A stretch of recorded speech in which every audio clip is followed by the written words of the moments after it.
Good morning. कैसे हैं आप सब? Welcome back wifi study with Nandini. और जैसा कि आज है 27th में, तो हम डिस्कस करेंगे 27th में के करंट अफेयर। और सबसे पहले हम देखते हैं कि क्या है हमारे पास अपने मॉर्निंग थॉट की क्लास में। अब्दुल कलाम जी, जिसके बारे में हम सब बहुत अच्छे से जानते हैं, हमारे देश के राष्ट्रपति, और उनकी विचारधाराएं, ऐसी विचारधाराएं जिससे हमारे देश के युवा हमेशा क्या होते हैं, प्रोत्साहित होते रहते हैं। तो उनका कथन है कि यदि आप सोचते हैं कि आप कर सकते हैं, तो इसका मतलब है कि आप कर सकते हैं, है ना। यानी अपनी सोच को डेवलप करना है कि हम ये काम कर सकते हैं, तभी हम उस काम को कर पाएंगे। और यदि आप सोचते हैं कि आप नहीं कर सकते हैं, तो आप नहीं कर सकते हैं। यानी पूरा जो खेल है वो किस चीज का है? माइंडसेट का है।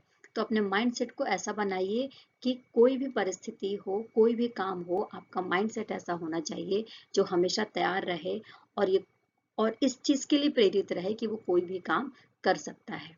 ठीक है, तभी हमारे जीवन में सफलता मिलेगी।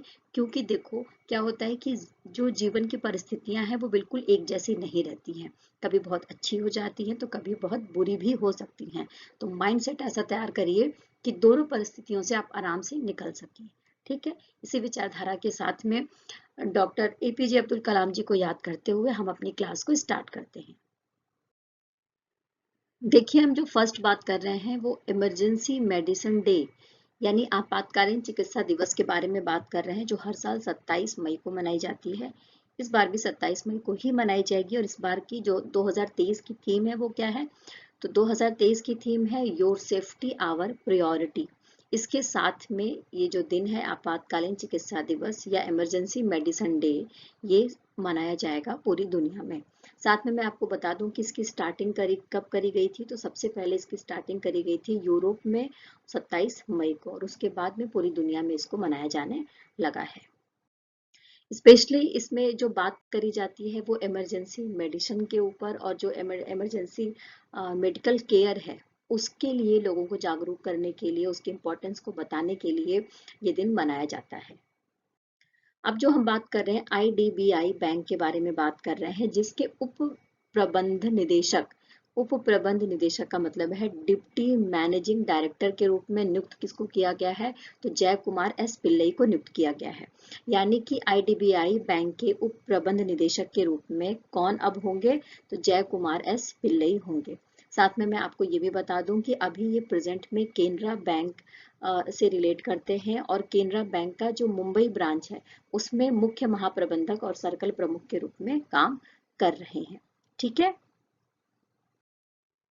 अच्छा, जो इनका कार्यकाल होगा वो कितने दिन का होगा? तो 3 साल का होगा। ठीक है, 3 साल के लिए इनको चुना गया है आईडीबीआई बैंक के उप प्रबंध निदेशक के रूप में। नेक्स्ट जो बात करेंगे ऑनलाइन गेमिंग प्लेटफॉर्म ड्रीम 11 के बारे में हम बात कर रहे हैं। तो इसके सीईओ हैं जिनका नाम है हर्ष जैन। तो अब हर्ष जैन को internet and mobile association of India का नया चेयरपर्सन नियुक्त किया गया है। यानी अब जो है internet and mobile association of India के नए चेयरमैन कौन बन गए हैं? तो हर्ष जैन बन गए हैं, जो बिलोंग करते हैं ऑनलाइन गेमिंग प्लेटफॉर्म ड्रीम 11 से। ठीक है, और साथ में मैं आपको बता दूं कि ये 2 साल के लिए इनका चयन किया गया है, यानी 2023 से 2025 तक ये अपने पद पर कार्यरत रहेंगे। और इसके साथ में ही संजय गुप्ता की जगह लेंगे। हर्षजन किसकी जगह लेंगे? तो ये संजय गुप्ता की जगह लेंगे। अगर internet and mobile association of India के बारे में बात करें, तो इसकी जो परिषद है इसका चुनाव हर 2 साल में होता है। और अभी जो चुनाव हुआ है उसमें 83 जो मेंबर्स हैं उन्होंने पार्टिसिपेट किया था। इसके अलावा जो मेक माई ट्रिप के को फाउंडर हैं और उसके सीईओ हैं राजेश मागो, उसको इसका वाइस चेयरपर्सन बनाया गया है। इसका मतलब कि IAMAI यानी internet and mobile association of India का वाइस चेयरमैन बनाया गया है, और सत्यन गजवानी को कोषाध्यक्ष पद दिया गया है। ठीक है। अच्छा, इसके अलावा मैं आपको ये भी बता दूं कि जो राजेश मागो हैं उन्होंने किसकी जगह ली है? तो उन्होंने शिवनाथ ठुकराल की जगह ली है, और जो सत्यन गजवानी है उन्होंने हर्षिल माथुर की जगह ली है। तो ये कुछ ऐसे नियुक्तियां हैं जो हमें पता होनी चाहिए। ठीक है। His tenure on this post will be for 2 years. Okay. अब देखो यहाँ पर डिस्कस कर रहे हैं हम internet and mobile association of India के बारे में। Internet and mobile association of India के बारे में, ये किस प्रकार की संस्था है और क्या करती है। तो देखो, जो ये संस्था है वो स्पेशली पूरी दुनिया में और भारत में 500 से अधिक जो कंपनियां हैं, जो संस्थाएं हैं, उनको डिजिटल सेवा उद्योग के रूप में उनका प्रतिनिधित्व करती है। ठीक है, यानी ऑनलाइन जो भी काम किया जाता है, डिजिटली स्तर पर जो काम किया जाता है, उसका प्रतिनिधित्व करने का काम करती है। इसके अलावा डिजिटली मनोरंजन, travel track, online gaming, digital भुगतान, fintech, digital commerce, edtech, health tech, agritech, big data, यानी ऑल ओवर जो अगर मैं बात करूं तो तकनीकी क्षेत्र में डिजिटली रूप से जो कुछ भी काम है इसके द्वारा किया जाता है। और ये विभिन्न विभिन्न विभिन्न सेक्टर्स में आप इसके काम को देखेंगे, यानी अलग अलग सेक्टर्स में ये जो डिपार्टमेंट है, ये जो संस्था है वो काम करती है। इसलिए बहुत इंपॉर्टेंट संस्था के रूप में काम करती है भारत का जो मोबाइल और इंटरनेट क्षेत्र है उसमें। ठीक है, देखिए हम बात कर रहे हैं आईएनएस विक्रांत के बारे में। तो आईएनएस विक्रांत पर सफल लैंडिंग कराई गई है मिग 29K की, और एक तरीके से ये रिकॉर्ड है। रिकॉर्ड इसलिए है क्योंकि नाइट में लैंडिंग कराई गई है, रात में लैंडिंग कराई गई है। और इसके साथ साथ मैं आपको बता दूं कि जो आईएनएस विक्रांत है ये हर समय युद्ध के लिए तैयार रहता है, यानी कि अगर तुरंत ही कहीं पर युद्ध में जाना पड़ जाए तो इसको पूर्व तैयारी की जरूरत नहीं है। इसकी तैयारियां ऐसी होती हैं कि तुरंत युद्ध में जा सकता है। इसके अलावा जो पहली लैंडिंग कराई गई थी मिग 29K के द्वारा, वो 6 फरवरी को कराई गई थी 2023 में। और इसके अलावा मैं आपको ये भी बता दूं कि जो हेलीकॉप्टर्स हैं उनकी लैंडिंग के ऊपर काफी ज्यादा फोकस किया जा रहा है।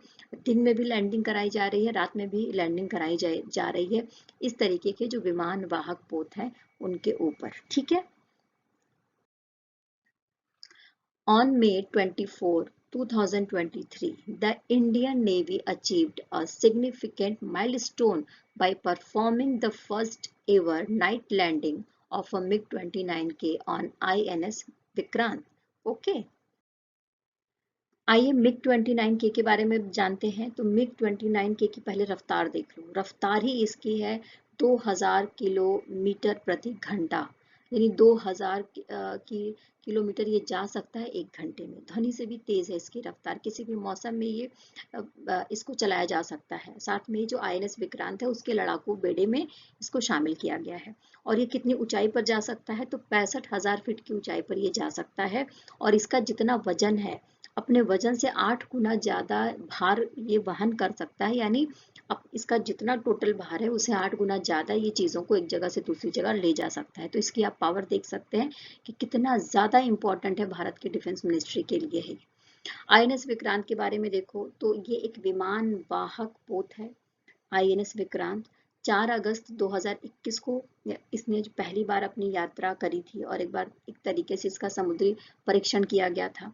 पूरी तरीके से स्वदेश निर्मित है ये, यानी भारत में ही बनाया गया है। और प्रधानमंत्री की उपस्थिति में, यानी प्रधानमंत्री के द्वारा 2 सितंबर 2022 को भारतीय नौसेना में इसको शामिल किया गया था। ठीक है, अच्छा, इसके अलावा जो आईएनएस अजय और स्वदेशी हल्के युद्धपोत हैं, आईएनएस नीलगिरी के बाद इसका निर्माण किया गया था। यानी जो आईएनएस विक्रांत है, अगर इसके निर्माण के बारे में बात करें तो आईएनएस अजय और आईएनएस नीलगिरी के बाद इसका निर्माण किया गया था, है ना। और यहाँ कहाँ पर निर्माण किया गया था, तो कोचिन में जो मैमर्स कोचिन शिपयार्ड लिमिटेड है, मैमर्स कोचिन शिपयार्ड लिमिटेड, उसके द्वारा इसका निर्माण किया गया था आईएनएस विक्रांत का। तो ये थोड़ी सी जानकारी है मिग 29K और आईएनएस विक्रांत के बारे में। ठीक है, अब देखो हम बात करेंगे, जैसा कि हम सबको अच्छे से पता है और डेली कुछ ना कुछ न्यूज़ होती है, क्योंकि प्रधानमंत्री नरेंद्र मोदी ऑस्ट्रेलिया की यात्रा पर गए हैं। तो वहां पर जब ये यात्रा पर गए तो ऑस्ट्रेलिया के ब्रिस्बेन में इन्होंने ये घोषणा करी कि ऑस्ट्रेलिया का जो ब्रिस्बेन है वहां पर एक नया वाणिज्य दूतावास बनाया जाएगा भारत की तरफ से। ऐसा इसलिए किया जा रहा है क्योंकि बहुत सारे भारतीय ऑस्ट्रेलियाई नागरिकों का ये मानना था, जो भारत से गए हुए हैं उनका ये उनकी बहुत सारी समस्याएं थी, तो उनकी समस्याओं को दूर करने के लिए ही ऐसा किया जा रहा है। और इसके अलावा प्रधानमंत्री मोदी के लिए सिडनी के कुडोस बैंक एरिना में एक जनसभा बुलाई गई, और ये जनसभा कितनी थी, तो 21,000 लोगों की थी। तो और साथ में ही ऑस्ट्रेलिया के जो प्रधानमंत्री हैं एंथनी अल्बनीस, वो भी मौजूद थे। तो यहाँ पर 21,000 लोगों को संबोधित भी किया गया है सिडनी में, किसके द्वारा? हमारे प्रधानमंत्री नरेंद्र मोदी जी के द्वारा। और इसके अलावा ऑस्ट्रेलिया की तरफ से जो हैरिस पार्क है ऑस्ट्रेलिया का, उसको लिटिल इंडिया का नाम दिया गया है, यानी उसको अब लिटिल इंडिया के नाम से जाना जाएगा। ठीक है, क्योंकि जो हैरिस पार्क है वहां पर भारतीय त्योहार मनाए जाते हैं। ठीक है, अब ये देखो जो जानकारी हमने पढ़ी कि लिटिल इंडिया किसको कहा जाएगा, तो लिटिल इंडिया कहा जाएगा हैरिस पार्क को। हैरिस पार्क को लिटिल इंडिया इसलिए कहा जाएगा क्योंकि यहाँ पर जो इंडियन फेस्टिवल्स है वो सेलिब्रेट किए जाते हैं भारतीय जो नागरिक हैं उनके द्वारा। ओके, अब भारत ऑस्ट्रेलिया की जो व्यापारिक भागीदारी है इसको थोड़ा सा समझते हैं, क्योंकि देखो जो भी ये इंटरनेशनल रिलेशन होता है ना, तो वो किस तरीके से बनता है। जो इंटरनेशनल रिलेशन होते हैं तो वो बनते ही व्यापार से हैं, जरूरतों के हिसाब से बनते हैं, इंपोर्ट और एक्सपोर्ट के आधार पर बनते हैं। तो व्यापार को समझना बहुत जरूरी है। अगर ऑस्ट्रेलिया के बारे में बात करें तो ऑस्ट्रेलिया भारत का 17वां सबसे बड़ा व्यापारिक देश है। ठीक है, और साथ में ही अगर ऑस्ट्रेलिया के लिए भारत की बात करें तो ऑस्ट्रेलिया के लिए भारत 9वां सबसे बड़ा व्यापारिक भागीदार के रूप में काम करता है। और इन दोनों के बीच में 2021 में 27.5 बिलियन अमेरिकी डॉलर का व्यापार हुआ था। ठीक है, और अभी भी इन दोनों देशों के बीच में जो व्यापारिक प्रक्रियाएं हैं वो दिन प्रतिदिन क्या हो रही हैं, आगे बढ़ रही हैं। तो ये थोड़ी सी हमें जानकारी होनी चाहिए। जैसा कि हम जब भी किसी स्टेट के बारे में, किसी भी कंट्री के बारे में आपसे बात करते हैं तो उसका मैप भी हम लेकर आते हैं और उसके बारे में थोड़ी सी नॉर्मल सी जो जानकारी है जो हमें होनी चाहिए एज ए स्टूडेंट, वो भी लेकर आते हैं। तो देखिए ऑस्ट्रेलिया का मैप, जैसा कि आप देख सकते हैं स्क्रीन पर, ऑस्ट्रेलिया एक देश भी है और ऑस्ट्रेलिया एक कॉन्टिनेंट भी है। कॉन्टिनेंट में सबसे छोटा आपको देखने को मिल जाएगा ऑस्ट्रेलिया। इसकी राजधानी क्या है, तो कैनबरा है। यहाँ पे राजा, जो ग्रेट ब्रिटेन के राजा हैं, जो ग्रेट ब्रिटेन के राजा हैं वही राजा यहाँ के भी हैं। तो यहाँ के राजा कौन है, तो किंग्स चार्ल्स थर्ड है।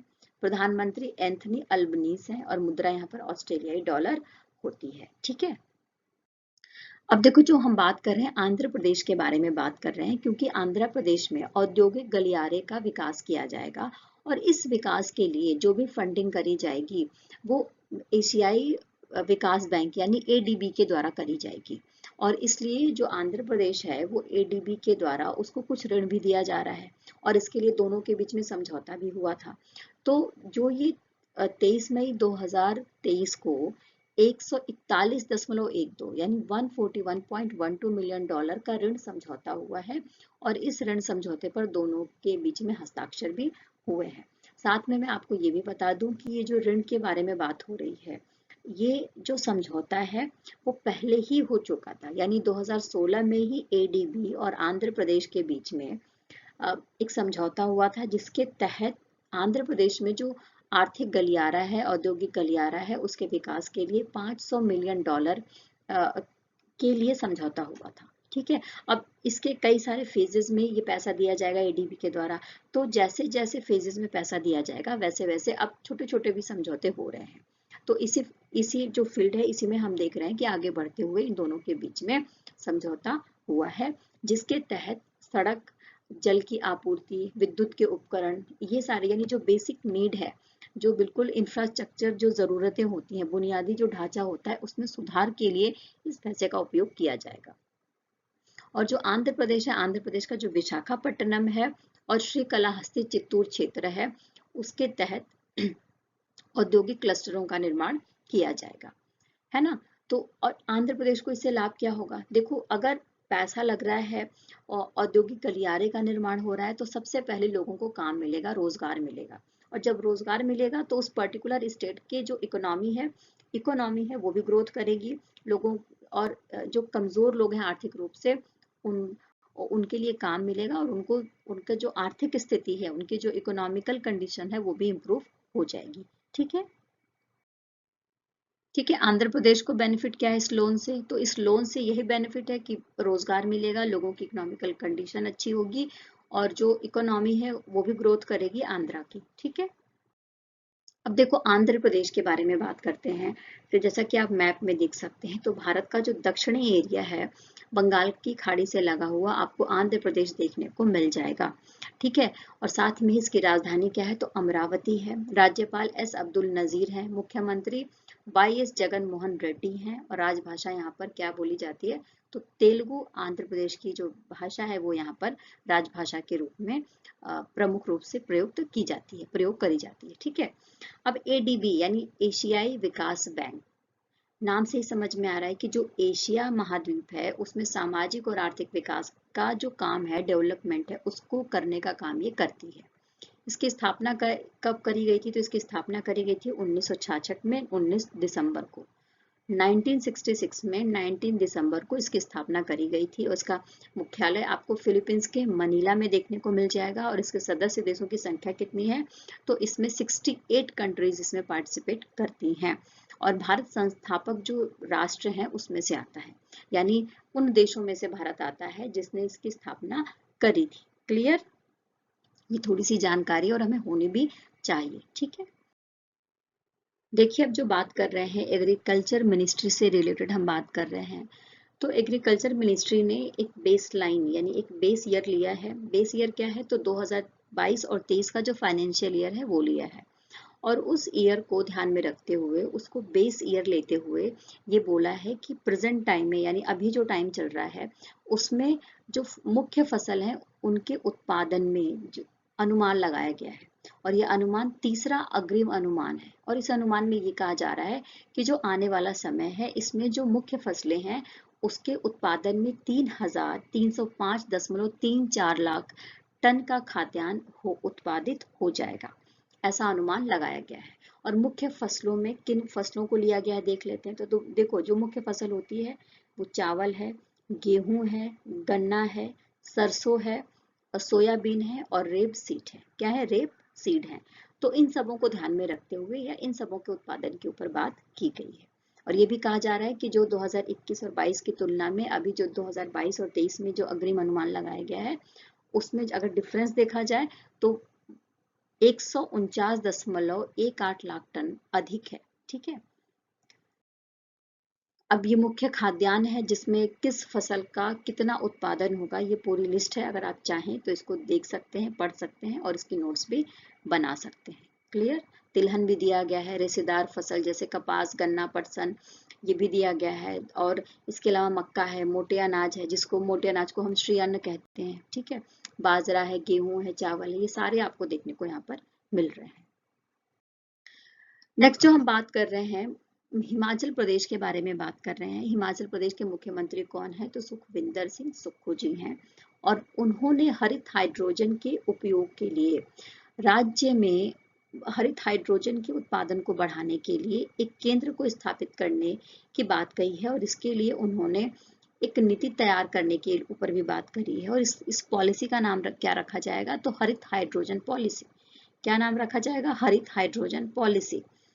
इसके अलावा उन्होंने ये भी बोला, सुखविंदर सिंह सुक्खू ने ये भी बोला कि जो हिमाचल प्रदेश है वहां पर जो प्राकृतिक जो भी एनर्जी प्रदान करने वाली जो कुछ भी चीजें हैं वो सब कुछ यहाँ पर है, जैसे सूरज की रोशनी है, हवा है, पानी है। तो इन सब का इस्तेमाल करते हुए बिजली को बनाया जा सकता है, एनर्जी को क्रिएट किया जा सकता है, यानी हरित ऊर्जा को बनाया जा सकता है।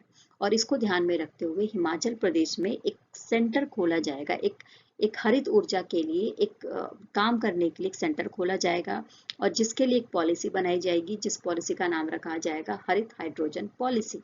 क्लियर हो गया?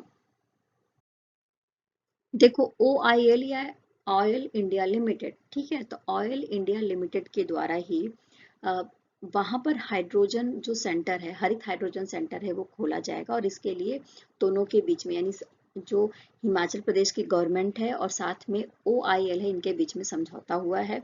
अब इसके तहत जो OIL है यानी ऑयल इंडिया लिमिटेड है वो क्या करेगी, तो इथेनॉल का उत्पादन करेगी। हम सबको अच्छे से पता है कि इथेनॉल के उत्पादन पर भारतीय गवर्नमेंट काफी ज्यादा फोकस्ड है, क्योंकि इथेनॉल का इस्तेमाल करके पेट्रोल और डीजल के उत्पादन में कमी की जा सकती है, उसके आयात में कमी की जा सकती है। तो इस बात को ध्यान में रखते हुए ही इथेनॉल का प्रयोग किया जाएगा। ठीक है, जो एक वैकल्पिक ईंधन के रूप में काम करेगा पेट्रोल और डीजल की जगह पर।